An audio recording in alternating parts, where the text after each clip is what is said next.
Picture yourself unwinding beside your personal swimming pool when law enforcement arrives because your neighbors believe you're an intruder. Have you ever observed how tranquility can transform into pandemonium instantly? This exact scenario unfolded on a pleasant Saturday afternoon in Scottsdale, Arizona. It began as one of those ideal days you'd want to capture forever. The sunshine was bright yet comfortable. The heavens displayed a pristine canvas of azure with scarcely a wisp of white. Songbirds called out from somewhere far off. The sort of ambient noise you hardly register when everything feels right. Adrian Colbert reclined against a wooden deck chair beside his endless pool, wearing dark lenses, device in his grasp. This gentleman had labored intensively for his success, more intensively than most people could fathom. At 44 years of age, he established one of America's most rapidly expanding technology enterprises, someone who had witnessed destitution closely during childhood and resolved early that poverty would never shape his identity. His current net worth reached hundreds of millions, though his appearance in charcoal swimming shorts and simple white shirt suggested otherwise. The swimming pool glistened under the midday sunshine, creating a perfect reflection of the palm tree rows that bordered his yacht. Past the barrier, Camelback Mountain was visible in the background, radiating amber beneath Arizona's sun. Adrian's device chimed with an alert, something regarding a board session the following week. He disregarded it. This day wasn't meant for conferences or financial backers. It was meant for complete inactivity. He leisurely drank from his chilled tea glass, moisture trickling onto his drink mat. Existence had finally become peaceful. No time limits, no alerts, no disturbance, only the steady water sounds whenever wind swept over the pool's edge. He grinned inwardly, reflecting on his journey's distance. From those confined Oakland apartments to this vast property in one of Scottsdale's most prestigious areas. Then darkness appeared. Initially, he remained unaware. It moved over his limbs like a drifting cloud, though no clouds existed. Adrian looked upward and spotted two people positioned outside his wrought iron barrier. A gentleman and lady, middle-aged, perhaps early 60s. The gentleman sported tan shorts and a light blue polo tucked in excessively, his limbs crossed like a bouncer at a venue. The lady wore a wide-brimmed hat and maintained a stance that conveyed disapproval. Adrian lowered his dark glasses slightly, eyes focusing but remaining peaceful. They weren't displaying friendliness. The gentleman spoke initially. "Pardon me," he shouted, his voice containing that harsh tone of privilege Adrian recognized well. "May we assist you with anything?" Adrian paused, angling his head. "Assist me. I'm fine. Appreciate it." His manner was casual, nearly cordial. The lady moved nearer, grasping the fence post like she was testing their authenticity. "This property is private," she stated deliberately, every word like acid drops. Adrian's eyebrows furrowed, yet his voice remained composed. "Indeed, madam, it is." The gentleman's expression hardened. "Therefore, who precisely are you?" Adrian sensed that recognizable spark within him, the one indicating, "Here it comes." He placed his drink aside and straightened up. "Who am I?" "Well, that's quite a tale. But currently, let's simply say I'm someone relaxing on his Saturday beside his pool." The lady's gaze sharpened. "We haven't observed you here previously. This is a peaceful neighborhood. Individuals don't simply appear." Adrian smiled slightly like he'd experienced this countless times. "You're correct. Individuals don't simply appear, particularly behind a gate costing as much as certain people's residences." They remained serious. So did he. The strain lingered in the arid Arizona atmosphere, denser than the heat distortions rising from the concrete. Yet that was merely the start because their interest wasn't going to end there. The gentleman shifted his stance like he controlled the area. He maintained his crossed arms, his expression stern, eyes moving between Adrian and the pool like he was searching for proof. "You avoided my question," he stated, his voice now louder. "Who are you and what brings you here?" Adrian inhaled slowly. He recognized that tone. He'd encountered it at airports, car lots, in meeting rooms where people assumed he was the assistant rather than the check writer. He reached for his drink again, intentionally untroubled. "I informed you," Adrian stated, his voice steady yet cool. I'm relaxing on my Saturday at my residence. The lady released a harsh laugh containing no amusement. Your residence? This is the Colbert estate. Adrienne lifted an eyebrow, entertained. Exactly, Adrian Colbert. He indicated himself with the same hand holding his beverage. Pleased to meet you. The gentleman squinted, obviously confused, yet unwilling to retreat. Adrian Colbert. He stretched the pronunciation like he was detecting deception. Interesting. We've resided here for 8 years and I've never encountered you previously. Adrian leaned forward somewhat, placing his arms on his legs. Well, that's likely because I've been occupied establishing a business rather than attending homeowner association gatherings. That comment struck home. The lady straightened, her mouth tightening like she'd tasted something bitter. You want us to accept this house as yours? She inquired, her voice escalating. This property costs what? 4 to 5 million and you simply reside here. Adrienne's expression grew serious. There it was, the pretense dropping.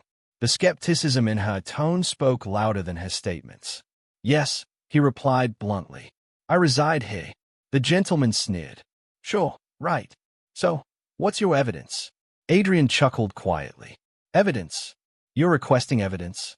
In my personal backyard. He rose now, slow and purposeful, his tall frame creating an extended shadow across the stone tiles. You understand. I've had neighbors previously, some welcoming, some intrusive. But you too? You're establishing a new standard. He moved toward the pool's edge, near enough to the barrier that he could observe the redness climbing the gentleman's throat. What's your identity? Adrienne inquired. The gentleman blinked. Pardon me.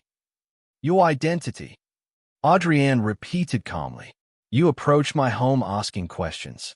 I believe it's reasonable I know my conversation partner. Greg. The gentleman mumbled eventually, his voice rigid. Greg Simmons, and this is my spouse, Patricia. Adrienne nodded deliberately. Greg, Patricia, good to understand. He folded his arms, copying Greg's stance, yet without the tension. Now, Greg, Patricia, what precisely made you believe I didn't belong here? Patricia released a sharp breath. Don't manipulate us. This is a protected community. We recognize who resides here. We've never seen you previously, so clearly something's wrong. Adrian angled his head, his voice becoming almost conversational. Or perhaps what's wrong is your presumption that someone appearing like me cannot possess this. Patricia's expression flickered, yet she remained silent. Greg's jaw clenched tighter. Listen, Greg stated finally, his tone sharp. We're simply protecting the neighborhood. That's everything. Adrienne gave a brief laugh, yet no humor existed this time. Right? Simply protecting. For a moment, the atmosphere became completely silent. Even the songbirds had ceased calling. Then Greg retrieved his phone. Adrian noticed the action immediately. What are you doing? Greg didn't look up. Contacting security. If you truly reside here, you won't object to proving it. Yet Greg wasn't contacting security. His finger was pressing 911. And that moment marked when Adrienne realized this wasn't merely a fence conversation anymore. Greg's device was already against his ear before Adrian could speak again. The gentleman paced along the fence like he was reporting a burglary. Yes, hello, Greg said loudly, ensuring Adrian heard every word. There's a questionable individual in our area. He's in someone's yard. I believe he might be trespassing. Adrian shut his eyes briefly and sighed. Questionable individual, someone's yard, trespassing. He knew the narrative perfectly. Patricia added complications without being requested. Ensure they arrive quickly, she stated, her voice sharp and harsh. This person is behaving aggressively. Adrian stared at her incredulously. Aggressively? I haven't stepped toward you, he stated calmly. You approached my residence. You're positioned at my barrier. Patricia didn't reply. She simply crossed her arms, staring him down like a judge preparing to deliver punishment. Greg turned slightly away, whispering more information into the device. Adrian caught pieces. Won't reveal identity. Claims residence here. Potentially dangerous. Dangerous. That term hit harder than he preferred to acknowledge. It wasn't his first time being labeled that without cause. Yet standing in his personal backyard, wearing swim attire and a shirt, chilled tea still condensing on the table behind him. It felt unreal. He spoke up, his voice calm, yet edged with steel. "Greg, Patricia, let me clarify something. This is my residence. I have no duty to prove that to you, yet you just made an error." Greg spun around, device still at his A. "Oh, really? What error is that?" Adrian returned to the patio table, retrieved his phone, and touched the screen. The security application opened immediately, displaying live footage from every property angle, including one directed at Greg and Patricia. "Smile," Adrian stated coolly, turning the display toward them. "You're being recorded, and so is this discussion." Greg paused, his gaze moving to the camera position near the fence. For an instant, uncertainty crossed his expression, yet then stubbornness returned. "Good," Greg replied sharply. "Then the officers will observe it also. They'll determine who truly belongs here." Adrian chuckled quietly. "They will," he stated softly. "They certainly will." Patricia leaned closer to Greg, whispering something Adrian couldn't understand. He didn't need to. He recognized the type. Whisperers, conspirators, individuals who believed rules favored them. "Listen," Adrian stated, his voice firm yet calm.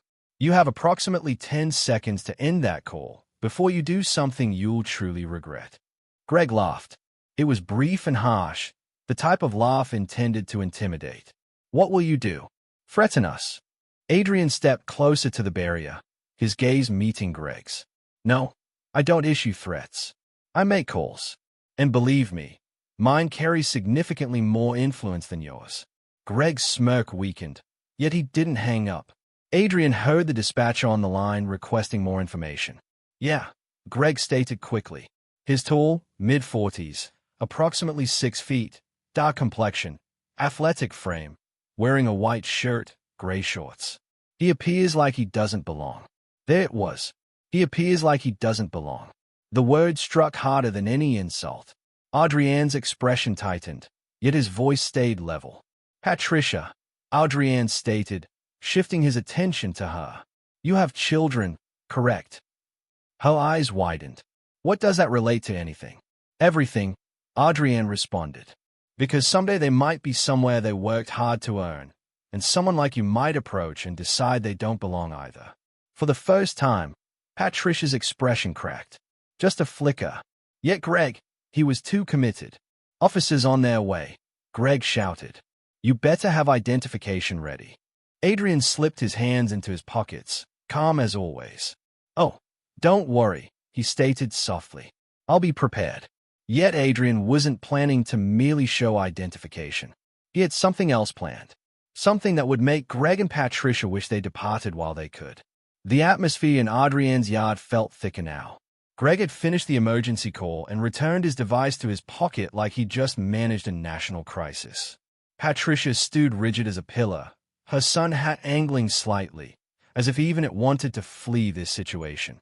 Adrian returned to his lounge chair, crossing one leg over the other like he had unlimited time. His device buzzed. A message from his security chief, Malcolm. "Everything okay, boss?" Cameras detected 2 unknowns at the boundary. Adrian smirked and typed back quickly. "Neighbors, managing from here." Greg's voice interrupted the quiet. "Officers will arrive momentarily. So, I recommend you develop some evidence or you'll depart in restraints." Adrian laughed quietly, the sound low and sharp. "Restraints for sitting beside my personal pool. That'll make news." Patricia rolled her eyes. "Don't act like the victim.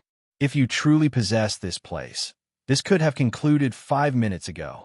Adrian placed his drink down slowly and stood towering over the patio like someone about to deliver a presentation on consequences. "You know what's amusing? You discuss evidence like it's a game. Yet the thing about evidence is it doesn't just function one direction."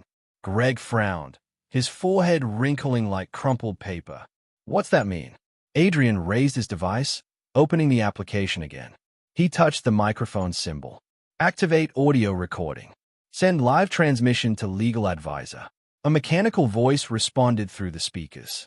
Recording and transmission started. Greg shifted uncomfortably. "What are you doing?" "Protecting myself," Adrian replied. Because while you're calling officers, I'm building a case. Harassment, false reporting, racial discrimination. Oh, and let's not forget defamation. You just described me to emergency services as a threat because you disliked how I appeared in my personal backyard. That's a lawsuit, Greg. And lawsuits, they appreciate evidence. Patricia's complexion paled, yet Greg persisted. You're bluffing. Adrienne's device buzzed again. This time it wasn't a message. It was a call from Jordan Blake, his attorney. Adrienne activated speaker. Jordan, Adrienne stated smoothly. Have a situation. 2 neighbors accuse me of trespassing on my personal property. They contacted police. Everything's recorded on my security system and transmitted to your inbox. I'd like to proceed with a formal complaint for harassment and filing a false report. Jordan's voice was crisp and calm. Everything's documented. Video and audio live transmissions in your inbox. Excellent, Jordan stated. Do not engage further. When officers arrive, identify yourself, then connect me. I'll manage the rest. If they escalate, we proceed legally quickly. Perfect, Adrienne stated before ending the call. Greg released a harsh laugh, yet it sounded nervous now. Oh, you think contacting a lawyer will intimidate me? You really think the officers will support you? Adrienne stepped closer to the barrier, his voice dropping to something that made Patricia instinctively retreat slightly. Greg, let me offer you free advice. When this concludes, you'll wish you just greeted me and walked away. Yet now, you've attached your name to a false police report, and that's not just embarrassing, it's illegal. Patricia's mouth opened like she wanted to argue, yet no words emerged. For the first time, her confidence shattered. She glanced toward the street nervously, as if hoping the officers would hurry and end this nightmare. Adrienne turned his attention toward the driveway. In the distance, faint red and blue lights began flashing against the neighboring home's stucco walls. Sirens didn't sound. They weren't needed. The presence alone was enough to make Patricia grip her sun hat tighter. Adrienne smiled faintly. Appears the guest list just expanded. Yet Adrienne wasn't concerned about the police. He was about to transform this entire situation into a lesson Greg and Patricia would never forget. The flashing lights reflected against Adrienne's glass doors as the first patrol vehicle approached the curb. 2 officers emerged, 1 male, 1 female, both surveying the scene like they'd entered something strange, which they had. Adrienne remained positioned, standing tall beside the pool, calm as ever. Greg waved his arms like he was signaling a rescue aircraft. Over here, he shouted. That's him. That's the person. The officers approached the barrier slowly, hands positioned near their weapons, yet not drawn. The male officer spoke first. Sir, he said to Adrienne, voice steady yet firm. We received a call about a possible trespasser. Can we see some identification? Adrienne nodded politely. Absolutely, officer. Yet before I do, let me clarify something. I reside here. This is my property. He gestured to the massive home behind him, the gleaming pool, the landscaping that screamed, money and time. The female officer's gaze moved from Adrienne to Greg. You're the homeowner? Yes, Adrienne stated evenly. Adrienne Colbert, CEO of Colbert Cybersecurity Solutions. My name's on every document connected to this address. Greg scoffed loudly from behind the officers. He's lying. I've resided here for years and I've never seen him before. Look at him. Does he appear like someone who owns a $5 million property? That statement lingered in the air like smoke. Even the officer's expressions shifted slightly. Adrienne felt the weight of those words, how they carried everything Greg didn't dare say aloud. The female officer spoke again, her tone measured. So, if you could just show us some identification, we'll resolve this quickly. Adrienne reached for his phone and wallet on the lounge chair. Slow, deliberate movements. He wasn't about to provide anyone an excuse. He handed over his driver's license first, then opened an application on his phone that displayed his name on the property deed, homeowner association records, and even the security system dashboard, all connected to him. Everything you need is right here, Adrienne stated calmly. Address matches the license. The property's registered under my name and trust. The officers exchanged a glance. The female officer nodded slightly, confirming the match. "Okay, Mr. Colbert," she stated, her tones softening. "Thank you for cooperating." Greg's expression twisted. "You're just going to accept his word?" The male officer turned to Greg, his voice sharp now. "So, his identification and documentation match the property records. He's the legal owner." Patricia's mouth opened, then closed again. She appeared like someone had removed the ground beneath her. Adrien slid his sunglasses back on, his voice smooth as glass. "Anything else you need, officers, or are we finished here?" The female officer hesitated, then shook her head. "No, sir. You're good. Sorry for the inconvenience." Adrien gave a polite nod, then pointed toward Greg without even looking at him. "You might want to explain to these officers why you made a false report. I'm sure the dispatcher has everything on record." Greg's expression went from red to pale in seconds. "False report. I was protecting the neighborhood." The male officer's tone turned sharp. "So, calling in a false emergency can carry penalties. If the homeowner wants to press charges, that's his right." Greg's jaw worked like he was chewing stones. Patricia appeared like she wanted to disappear behind her sun hat. Adrien stepped forward, resting his hands casually on the barrier. "Don't worry," he stated softly, his voice calm, yet with an edge that could cut steel. "I'm not pressing charges yet." The officer started to conclude things, yet Adrien wasn't finished. Not even close. Because while Greg thought this was over, Adrien was already planning the next move, the one that would reverse this entire situation completely. The officers gave Greg and Patricia a quick explanation of the penalties for making false reports. Yet Adrien, he was already several steps ahead.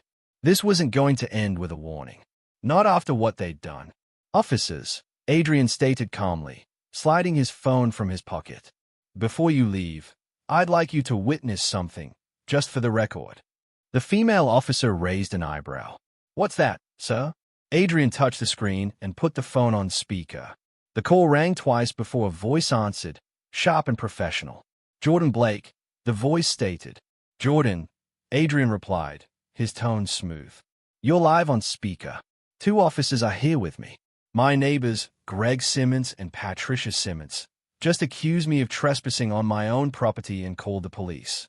Everything's recorded on my security system and transmitted to your inbox. I'd like to proceed with a formal complaint for harassment and filing a false report." Greg's head snapped up. "What? You can't do that." Jordan's voice was calm, almost amused. "Oh, Mr. Simmons, we absolutely can. Under Arizona law, filing a knowingly false police report is a misdemeanor. Combine that with harassment, and you're looking at civil liability, considering Mr. Colbert's status and the damages to his reputation. This could get very expensive for you." Patricia finally spoke, her voice breaking. "Wait, we didn't intend any harm. We didn't recognize him." Adrien's sunglasses reflected the sunlight as he turned his gaze to her. "Didn't recognize me? Patricia, you described me to the dispatcher as a threat in my backyard, relaxing by my pool. That's not concern. That's profiling. And I'm finished letting people like you get away with it." Greg's fists clenched. "This is ridiculous. You're exaggerating this out of proportion." Jordan's chuckle over the phone was dry and cutting. "Greg, the last thing you want is this going to court or the media. False emergency calls. Harassment based on bias. I can see the headlines now." Patricia's face drained of color. "Please," she stammered. "Can we just resolve this? We didn't mean for it to go this far." Adrien tilted his head. "Resolve it? You mean like how you could have just walked away instead of playing neighborhood security? You didn't care about consequences then?" The female officer cleared her throat. "Mr. Colbert, if you'd like to file a report, we can assist." Adrien nodded slowly. "Oh, I'll be filing something. Don't worry about that." He looked at Greg, his voice calm, yet razor sharp. "You've got 2 choices. 1, I press charges and your names become a public record tied to racial harassment. 2, you issue a written and video apology and you make a 5-figure donation to the Community Youth Tech Program I fund downtown today before sunset." Greg's jaw dropped. "You're extorting us." Adrien's smile didn't reach his eyes. "No, Greg, I'm giving you a choice and trust me, you want option 2. Patricia grabbed Greg's arm, panic flickering in her eyes. "Greg, just do it. Please." Adrian slipped his phone back into his pocket and picked up his glass of iced tea, taking a slow sip like the king of his own chessboard. "I'll give you an hour. After that, my lawyer takes over." Greg didn't answer. He just stood there fuming, his face blotched red. Patricia nodded quickly, her voice trembling. We'll do it." Adrian gave a single nod, then turned his back on them and walked toward the glass doors of his home like this was nothing more than a business deal. Yet Adrian knew this was more than business. This was a message, and he intended to ensure they never forgot it. An hour later, Adrian sat in his sleek home office, floor-to-ceiling windows pouring in golden Arizona sunlight. His laptop screen displayed a live video feed. Greg and Patricia standing stiff in front of their manicured front yard, both looking like they'd swallowed something sour. Jordan's voice came through on speaker. "You're live. Go ahead." Greg's throat bobbed as he spoke. "We want to apologize to Mr. Colbert for our behavior earlier today. We made assumptions that were incorrect and unfair. We understand now that what we did was disrespectful and harmful." Patricia jumped in, her voice shaky yet clear. "We're truly sorry for any pain we caused. We've agreed to make a donation to the Downtown Youth Tech Program, and we hope to move forward as better neighbors."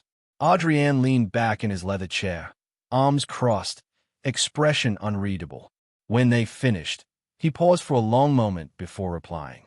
"Thank you for saying that," he said finally. His tone was calm, almost casual, yet underneath it carried weight. "Greg, Patricia, this isn't just about me. It's about understanding that assumptions, especially dangerous ones, have consequences. People's lives can be changed or even ended over calls like the one you made today.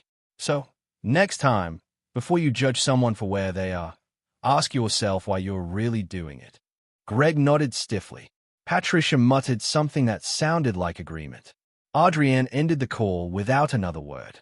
He closed his laptop and walked back outside to the pool. The water shimmered like nothing had ever happened. Yet the silence wasn't the same. This time it carried a lesson, a reminder that even when you reach the top, there are battles you never stop fighting. Adrian sat down on the edge of the pool, feet dipping into the cool water. He didn't feel angry anymore, just resolved. He knew he'd handled this the right way, not with rage, not with violence, yet with control, with power, and with a plan that turned ignorance into accountability. He glanced toward the street. The patrol cars were long gone. Greg and Patricia's house sat quiet, its windows shut tight. Adrian smiled faintly, not out of spite, yet out of victory. The kind that comes when you don't just protect your name, yet use the moment to make a point. And for anyone watching, for anyone listening, that point was clear. Never assume, never judge, and never think someone doesn't belong just because they don't fit your picture. Adrian reached for his glass, now filled with melting ice. He took a long sip and let the sun warm his shoulders. Life wasn't perfect, yet it was his. Every inch of it earned, because respect isn't something you give based on status. It's something you give because everyone deserves it. What would you have done in Adrian's position? Would you have taken legal action or handled it differently? Let me know in the comments. And if you believe respect matters more than assumptions, share this video with someone who needs to hear it.